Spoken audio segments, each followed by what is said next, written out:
Hello, in this video I'm gonna show you how to select your network carrier on iOS 18.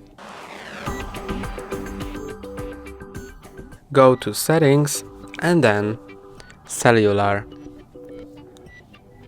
Then go to Network Selection, and if it's automatic, it will select your network provider automatically, but when you disable it, it will scan for every available network carrier around you, and after a short while it will show you all of the available network carriers. You can click on one of them to change it. I'm gonna change it,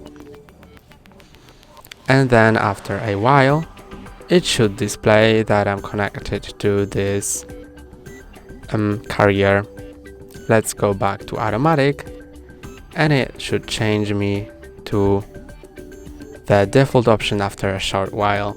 That's all for today. Don't forget to like and subscribe. See you next time.